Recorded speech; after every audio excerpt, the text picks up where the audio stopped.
guys, hello viewers, I'm back. It's your favorite, I don't say your favorite auntie, but it is. But anyway, welcome back to my show, Conversations with Iyobosa, and I am here in Lagos. Oh my goodness, I'm looking forward to this trip. Yeah, see, he's excited. I'm looking forward to this trip, but I'm here in Lagos, and I told myself that when I come to Lagos, right, I have to hit up like someone who is doing impactful things when it comes to. Now there are many, right? There are many, but there are just some special people who are just doing really special things in the community. So without further ado, let me introduce Mr. Damola Ademola of inkblot Productions. You can see it right there, right? Thank you. Welcome to the show. So wait. What am I hearing? That some of you don't know what inkblot Productions, you don't know what they do? All right, let's name some 5 movies for them. Okay, so let's on give Prime, them. right? On Prime. So on Prime Video right now, you can possibly find what the most recent one is Family Gbese. Okay. Yes. Oh, I watched that one. That was yes. nice. And who was that?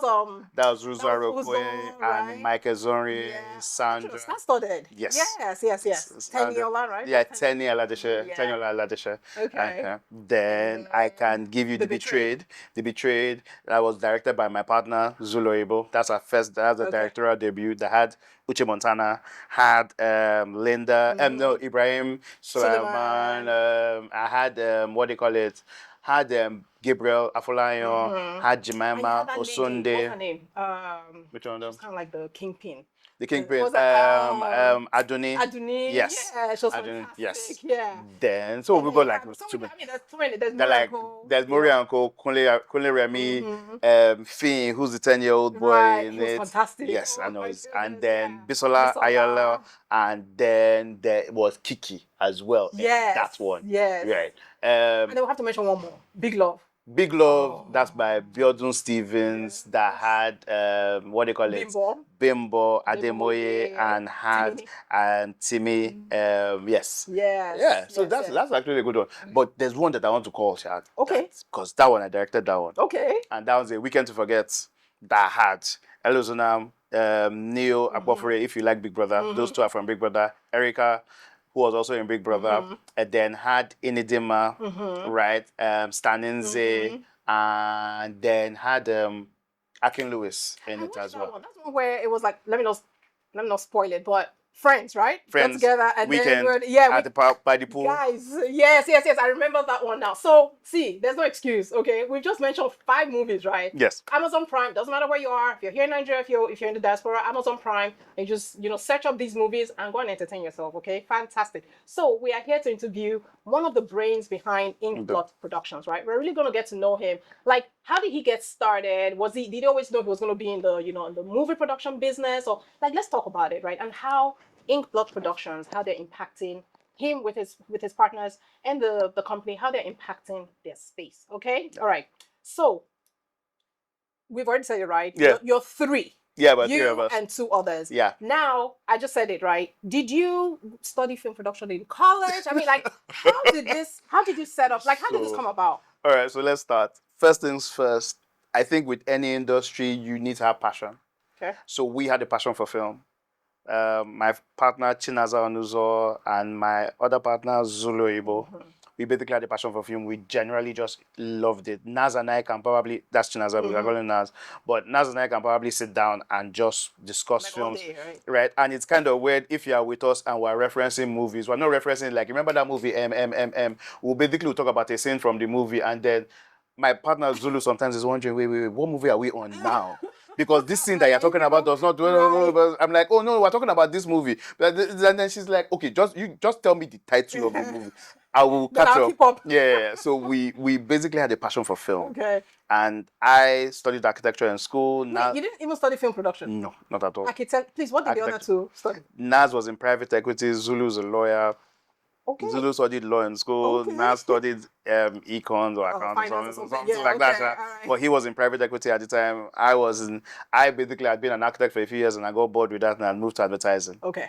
So Naz walks up to me one day, we're at a friend's party, and was like, do you... It's like, guy, this is what I'm trying to do. I want to set up a production company. Okay. Are you interested in being a part of it? And it's one of those things where I didn't think about it too much. I was just like, yeah, sure, why not? Because you thought, did you think Okay, side hustle. Let me just I thought it was side just going to be. hustle, I thought it was going to be something. You try it out. It doesn't work. It doesn't matter. Let's just keep going. But it was one of those things where if I thought about it a bit more, I probably talked myself out of it, because at the time I wasn't big on Nollywood. I can say I was one of those people where I would turn my nose up at Nollywood, and it's kind of weird where now Nollywood is my 9 to 5 is my. So when you say turn your nose at Nollywood, is it because you didn't think it was going anywhere, or you just thought, please, what's this? They are not. I'm one of those people where you're like, I'm those kind of people that would make these statements, and some people still do it till today, and they think it's a compliment. Where I actually don't watch Nollywood, but your movie was good. Sure, you get. And then when people say that to me right now, like, I'm like, okay. All right, go, no problem. Thank you. But I was that kind of person, and then to be a full convert today, where I'm watching it, I know the new actors, I'm watching up and coming actors, and I'm saying that, look, my next movie, I want that person to be a part of it, while talking about stories, while on sets. Film production is now like my day-to-day. It's kind of crazy right now where I have to watch a movie twice to fully enjoy it. Okay. Because the first time you're watching it like a filmmaker, and you're looking at it and you're trying to learn stuff. You're critiquing or like... No, I mean... Oh, you don't critique? At this particular point in time, I try to, rather than look for what's wrong with something, I try to look for the good. What works. Why is this thing working? So if my emotions are in it, I'm asking myself, why is this working on me? Because you're trying to figure out what the person is doing right. So that you can also make those same changes. However, very rare, and look at it, I'm like, oh, this one person is doing something wrong, so I don't want, no, I'm not looking for a cautionary tale. Maturity, though. I know, because we've made mistakes too. So with my movies, I'm like, oh, okay. I don't want, so it's that kind of thing. So I watch roughly every movie going into it like I want to enjoy it. So I'm looking to enjoy it first. And not look out. I'm not trying to critique anything. What can I learn from your movie? What can I pick up? What are the skills? Yeah. So it's funny. So let's just delve a little bit into what you said. You were one of those who didn't believe in Nollywood, right? Yeah. So I'm trying to understand, how did you then make the leap from someone who did not believe in it? Because if someone came to me and said, for example, someone came to me and said, hey, Iyobosa, I want you to come and join me and come and be a fine artist in my... I'll be like, one, I have zero passion for fine artistry. Neither do I have the talent. I would just say, I'm out. Like, you're a wrong person. So for you to say you were one of those who were, how did you... I don't understand how you made the leap. Yeah. Okay, so there's a bit of a leap there because, frankly, I wasn't into it back in the day. And I was like, but one of the reasons why my partner Naz asked me to join was because at that time I was in advertising and we're shooting TV commercials.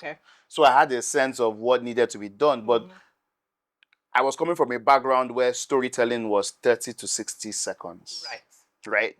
And then you now have to craft storytelling for 90 to 200 to 120 minutes. So it's a completely different thing. Different ball game. Yes, but it still has the same thing where there is the inciting incident, there's the setup, there's the inciting incident, then there's the climax. Right. So basically, if you look at your 3-act structure when it comes to storytelling, all of this is technical nonsense. So just ignore that nonsense. We like the technical nonsense. Right. So because of that, but I came into Nollywood movies from back in the day when Nollywood was still on video CD, Are you dating yourself now? Yes, dating myself very well. Where those kind of things, where you are watching I Am at Anger on TV, all those kind of yes. All the kind of stuff. But at that time, I judged the industry as a whole thing that you thought it was beneath you. Then you got into it and realized what they were doing with the resources that they had. At that time. So it's one of those things where when people are talking about Hollywood, and they're trying to compare Hollywood to Nollywood, sometimes I tell them that, guys, calm down. And there's something that we do, which is like cost per minute. So assume that, what's your example? Give me an example. Give me an idea of a low budget movie for you. A low budget movie? Yeah, what's a low budget Hollywood movie for you? Low budget? Oh, low budget Hollywood movie. Give me one. Okay, so a low budget one would be like, Give me an example of one that you would call like a title. Oh no, you're making me think now. No, think now. No, like, okay, so let me give you one. So Okay. when I asked one person was like, oh, Tyler Perry, because of the issues with issues with the wigs and all of that in the Tyler Perry movie. And I'm like, your average Tyler Perry movie It's still not low budget. is 25 million. That's not low budget. It's not, but I was thinking like 3M for like Hollywood. So the movie that just won an Oscar, Nora, that was $6 million. Right, so that's $6 million. But then Tyler Perry movie is like about $25 million, right? But even at that, people are going to look at the Tyler Perry movie and say that that's a low budget Hollywood movie, right? Because they used to like 100M movies. Yes, you're looking at the big boy. The blockbusters are like 100 million and cool. Exactly. But then, if you now calculate cost per minute, so if I take that 25 million and divide by 2 hours, right? That's about $200,000 somewhere plus, $200,000 plus. Yeah. Now, my movies here in Nigeria, a big budget movie, if I convert it to dollars, is about $70,000 to $80,000. I was going to say 6M now. Yeah, it would be $70,000 to $80,000. So now, Tyler Perry's budget for 3 minutes of his movie, 3 minutes of a Tyler Perry movie, is the whole of my 2 hours. So you can't be comparing apples to oranges the same way you do not compare a Kia to a Maybach. But you can see a Kia and appreciate it for what it is, and see a Maybach and appreciate it for what it is. That's why I also tell people, please, don't be comparing those two. Appreciate my Kia 𝐬𝐮𝐬𝐫𝐞 for what it is, and say, look, you guys, are you able to? Is your storytelling strong enough where it's able to touch my emotions, make me feel happy, make me feel something, right? As again saying, look at this, and then compare to Hollywood where their wig budgets is probably my film budget. Their wig budget is possibly my film budget.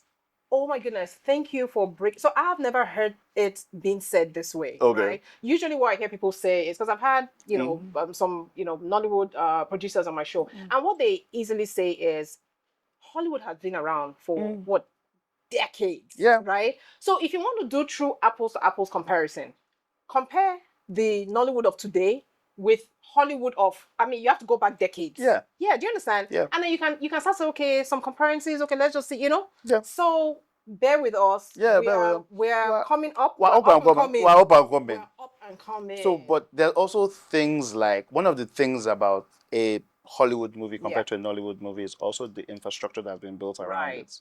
So your movie comes out in theater, goes to the cinemas, has a 2-month run in cinemas. And then after that, it can go on TVOD, or what you would call your DVD market, or your TVOD market, where you can see it on Amazon Prime and pay to rent it. Basis, right? Yeah, exactly. You can pay to watch it first of all.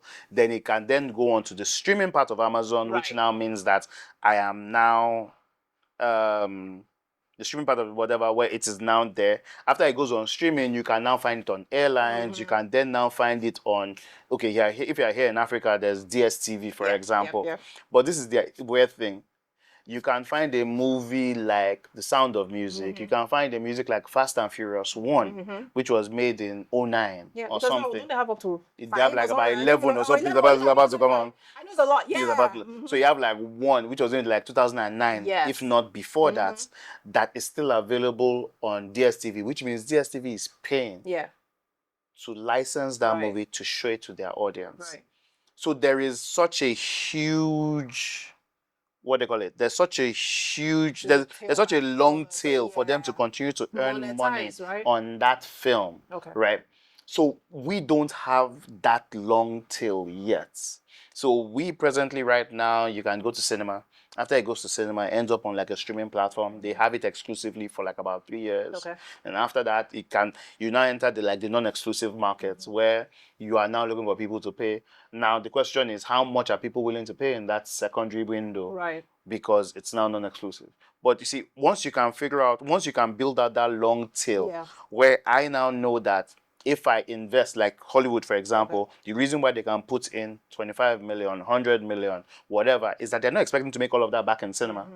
but they know that there's such a long tail after that for the money to come back. So it's a gift that keeps on giving. It will just keep on giving. Yeah. It keeps on giving. That's essentially it. So up until we figure that out for Nollywood, you have a situation where there's only so much, my 70, 80,000, $100,000 is the max that you can spend on that movie, because if I right about now decide that I'm going to now put 1 million into a movie, I have to expect that when my investors, because we do have investors, are going to ask, I was going to ask, like, is it self-funded or is it? How long is it going to take to pay back? To get that one, no, not just to get that 1 million back, but then for you to even start to now earn a profit. Yes.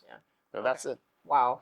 So we still have a long way to go, but we're making strides. Oh, yes, yes. Okay, so and I think we're making strides. I mean, you had Netflix and Amazon. We had one of the first commissioned series by Netflix with Far From Home, which is on Netflix. Amazon signed an output deal with us, which just meant that they expected X number of movies a year from us. And those movies at the same time had to go to cinema. So we had to make those movies, market them, get them into cinema, and then they would license off the back of that, which is why we have upwards of 10 movies on Amazon right now. Yes. Okay. All right. So what's the mission? What's inkblot's what's inkblot's mission? Our mission changes from not month to month, but from year to year. Should it change? Yeah, because also we are in an industry where things change. So when we first started, one of the things that we had said was, in our storytelling, we wanted to empower women. Sorry that this is also coming out right around International Women's Day, but we're recording it right around Women's Day. But it was so weird because even way back then, that one of the very first things we did. Our very first movie, a female was the lead. In fact, our second movie, male was the lead. Third movie, female was lead. Most of our movies have female leads. And it's not because it's not by chance. It is kind of like baked. It's intentional. It's intentional and baked into the story. Aside from that, even if the female is not the lead, we have a strong female character who is pushing the plot. So she's not there as a damsel in distress. She's not the one that needs to be rescued. More often than not, she's the one rescuing people. So we had that built in, and that's something that I wanted to do. We also wanted a situation where we could use the industry as a medium to also empower women. So my partner is female, Zulu, but aside from that, my production team has more female than men. Right, as in the people that report to the office day to day to work on projects, I probably have 4. It's almost like a 5-to-1 or 4-to-2 ratio out of the 6-man team. That does that. My editors, 2 of my editors, my in-house editors, 2 are female. Right, I have 1 editor that is male. But it's that kind of stuff where we decided that we wanted to empower women. For us, wanted storytelling, wanted to do great storytelling. So I'm hearing this and I'm like, okay, then how's the mission changing now? I mean, you can no, that's what I said. That's still ongoing. Yeah, that's still ongoing. But again, but from an investor point of view, that's like a mission point of view for us. But for like a business point of view, I can't say that, yes, I want to empower women. And then what's the business case behind that? But then for us, we also wanted to tell good stories. We also found a way to figure out how to do funding so that we were basically able to produce a slate of movies. So we were not going movie to movie. We were not going movie to movie. We were basically saying, okay, fine, can we create 3 to 4 movies and raise money for 3 to 4 movies, and then off the back of that, raise money for another 3 to 4 movies, and that so that yes, and then also that also kind of like helps when it comes to a situation where something or the other may affect one movie. Overall, the other 2 movies can carry that first movie. No, there's what do you call that, diversification? Yeah, it was diversification. So we just basically, was to mitigate risk, really. Yes, really. Okay, all right. So and that's to me. So don't go and start saying so that the mission is changing. No, the mission is there. It's just that you grow. Yeah, as you grow, the things morph. So what you want to do as a business sometimes change. You want to be the foremost production company in Africa. You want to be the foremost production company in Nigeria. It's still there. Yes, all of that is still there. So you that kind of stuff. You want to tell yourself, okay, fine. So I guess the mission the mission never really changes. How to achieve that mission changes. Exactly. So yes, Yeah, you're right. You're right. The mission because then they'll be does. like, yes, you're just moving every which way the wind blows. No. Sometimes, if the wind is heavy, you know, You shake body smaller. you shake small. Okay. So, of all the productions that you've done so far, right, which is the one actor you enjoyed working with the most? I the cannot answer that question because that will put me in trouble. So it's funny. We have made about 30 movies, and I've worked with roughly almost everybody that you can think of in the industry. If I pick one person, I will offend people. So I can't answer that question. Okay, so viewers, this was and I kid you not, this was like, I told myself, I was like, I'm just gonna put this question there, right? But in my mind, I said, I hope. And if he starts to say, well, this, I said I would have stopped him and say, don't answer that question, no, please. If I don't want to get you in trouble. But if I call one person, that's the end. Everybody will be like, So next time I'm calling someone to say, come and be in my movie, the person will not be like, why are you calling me? Go and call your best. Go and call your bestie. Now, why are you calling me? Nah. Okay, so can I ask this one though? Yes. All right. If there's if there's another production that you guys are working on, in the future or whatever it is, right? And there's the one actor you're yet to work with, who will that be? That's easy. Okay. One actor that I haven't worked with that I really want to work with. There's 𝐷eMson Okay. There's 𝐿𝐵𝐷𝐿𝐵. There's 𝐷eMson There's David Oyelowo. There's you're naming all the ones. Yes. That I haven't worked with. Those are the ones that I want to work with that I haven't worked with. Because the Nigeria it's not to a certain extent some level of pride, but it's also how much the industry has grown. Okay. And that on various levels we've worked with people who are first timers, people who this is their first acting role, and some people who are like veterans of the industry. Yeah. So it's one of those things, and it's great to see both of them at the same time. Working well together, where you can see the veteran basically acting, but not in a way to overshadow the young guy, but also to help the young person in delivering their lines and giving all of those things. I've seen that one too many times where it makes me appreciate the industry more and more, where it's such a giving industry. Everyone is there. We're here to do this thing, all right, let's get it done. You're here, I'm here. There's sometimes when you've given the actors a script, and I love it when the actor reads it and then the actor says, you see this part? Can I do it like this? Well, what do you think about this? Blah, blah, blah. Where they're also giving of themselves to it. They are putting things in. Those are the times when you start to look at them and you're like, yeah, I'm in the right industry. So it's a good thing you just talked about, the veterans working very well with the up-and-coming. And there's so many up-and-coming folks right now. Yeah. I mean, and then there's still the veterans, which, I grew up with. I'm like, hey, it's still nice to see these faces, but then working well with. Because my other question was going to be, to me, I guess in my opinion, right, I see Nollywood as being highly collaborative now. Yeah. In every sense of the word, right? Yes. So, okay, those are your thoughts as well. And I think you just highlighted. No, it's super collaborative in the sense that one of the things that we came into the industry doing was that we really wanted to collaborate with everybody because, like I said, we didn't have a film background. Right. We had people who had an interest in film and literally showed up and said, we would like to make a film. Okay, how do we get it done? We had people like MMA Song back then and 𝐾𝐭 who basically just took us under their wings. Okay, this script, I've read it. I think this might be a good actor. Okay. We really, unless you had to go and watch like a bunch of films to then understand what they were saying, we're like, okay, fine, great. They introduced us to production people. We made our first movie. On our second movie, we worked with 𝐵𝐻, who's an amazing director. And he was like, okay, fine, we'll make this movie together. This. We worked on that. And because of that, we've collaborated with 𝐵𝐻 on so many things.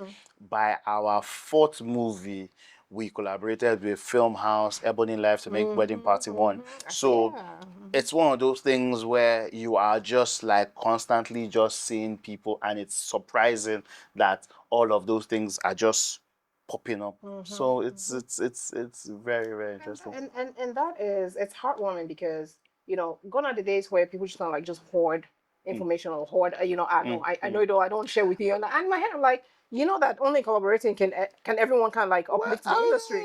Some people, if you want to hoard information, I know it all great. I'm like, great, please.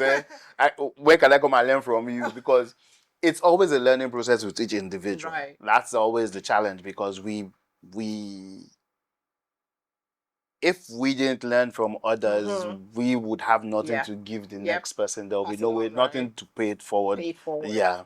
Pay it forward, indeed. Okay, all right. So if now let's just get to know you, right? And if I were a genie, I run the lamp and I appear and like, hey, Damola, Mr. Damola, I can grant you one wish. One wish. One wish. And it could be anything, whether it's work related or it's family related, just whatever, personal. What would it be? One wish. Only one. You don't get three, just one. So make it a good one. And please don't tell me, world peace or something like that. Please. So, one wish. Yes. See, okay. Because you're thinking, you're like, no, but I'm thinking about it.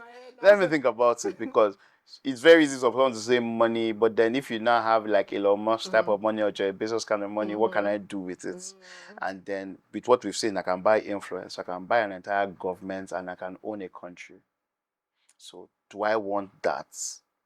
Then I can spread my influence across the world because I own a country. That's on one level. Or do I want like superpowers, and then I can now say that I want mind control, so I can then control the head of a country and then own a country or own a bunch of countries. Are you using to do two wishes here? Because you're like, no, I'm looking at you. So it's not so for me. It's not level one where if I ask for this, what can I do with that to then get to world domination? Okay. Because if I now get world domination, then there's world peace.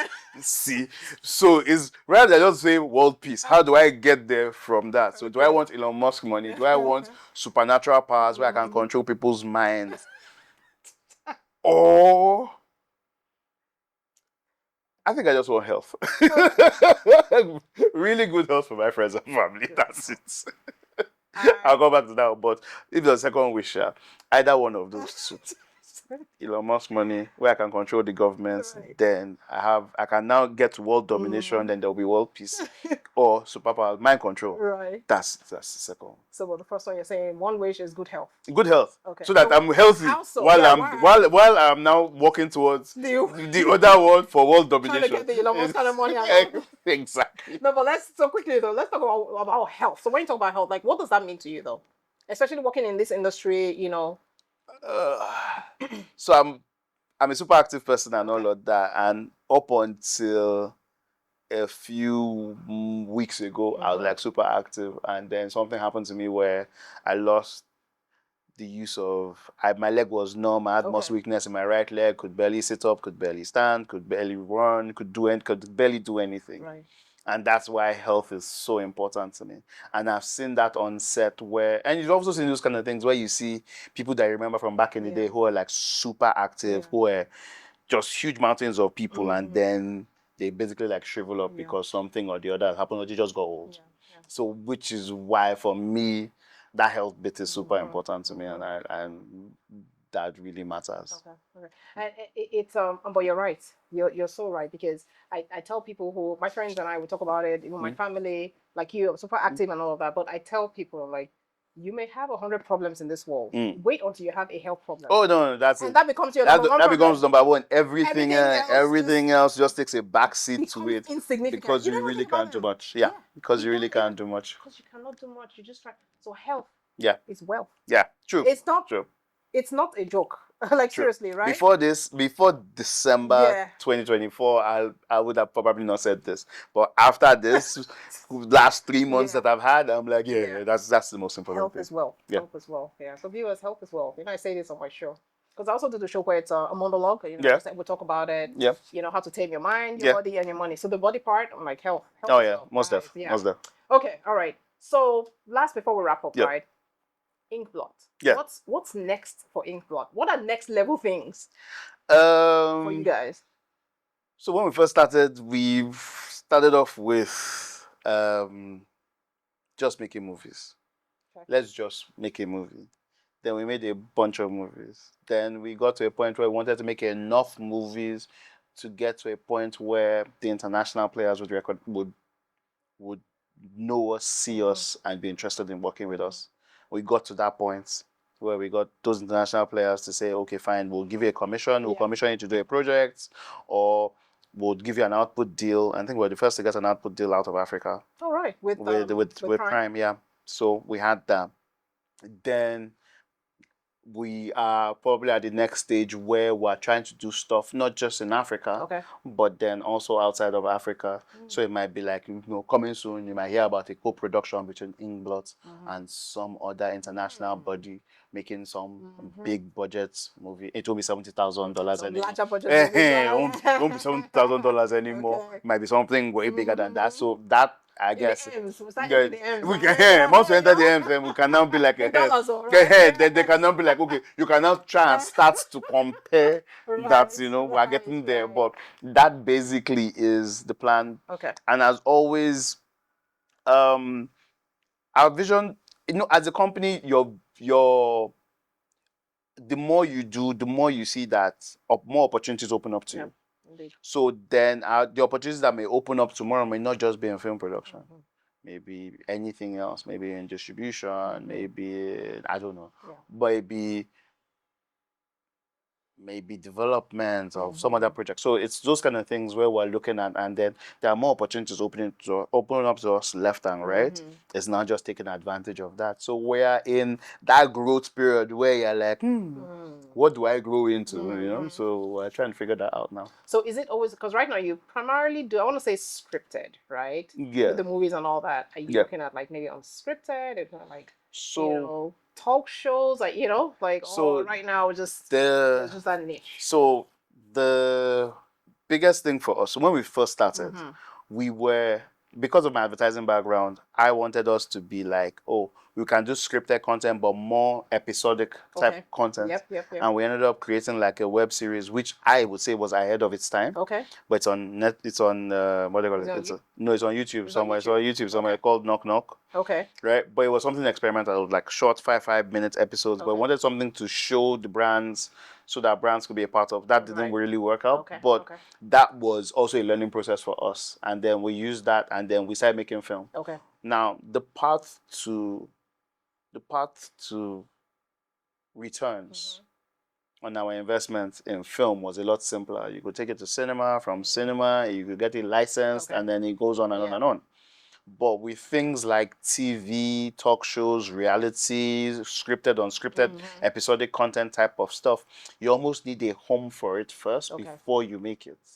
So if you are not, so like in the US, for example, you would create a pilot. You would try and sell it to CBS, it's any of the other ABC, any of the big networks, and then they take that on, and then next thing you know, you end up like what was the Taylor Sheridan, and then doing Yellowstone, 1923, and the likes. But over here, it's not built that way. So because of that, more of us tilt towards making film where your path to returns is it's easier. You're also not waiting on anybody. You're also not at that point where, think about it, I would now create a pilot or have some kind of pitch deck that I'm pitching constantly to people and waiting till they till they say yes. But Nigerians are go-getters like that, where you're like, rather than wait for that one, like, what, let me find money, let me make it, and then where can I put it so that people can see it, pay for it, and then I'm making money. So you're now not, which is why we went the way we did. Makes sense. Yeah. Thank you so much, Mr. Ademola, for being. I know it's. Mr. Ademola is my dad. My name is Damola. Right. Actually, the other Mr. Ademola is my son. Those are the two Mr. Ademola. Those are the two Mr. Ademola. I'm just Damola. You're brothers. No. Oh, thank you. Please, sisters. All right. Thank you so much, Damola, for being on the show. It's been super enlightening. I mean, I think you really shed some light into just how far Nollywood has come. I love the fact that there's collaboration. Lots of collaboration going in the industry. And like you said, how you started, you needed people paid it forward. For you, and then you are now paying it forward, right? And that's the name of the game everywhere you go, right? For an industry, or for even you as a person, or even a business to grow, you need to. It's not about let's hold information on. No, best. No, it's let's all come together, collaborate. use our strengths, right? Yes. All of our individual strengths, and together we build, something resourceful and something solid. Okay. Inkblot Productions. So let us name the 5 movies, and these are only 5. There are tons. I mean, Yeah, we got 30 movies out. 13? 30. Oh, 30. 30 that we've 30 that we've made so far. Okay. On Prime, I think we are at. You should have like 12 to 15 on Prime. In the double digits now. Yeah, Okay. 12 to 15 on So Prime. go check them out. Thank you for joining us, and I hope you really enjoyed this episode. And until the next time on Conversations with Iyobosa, I say you stay safe and have a super sparkly day. Bye now.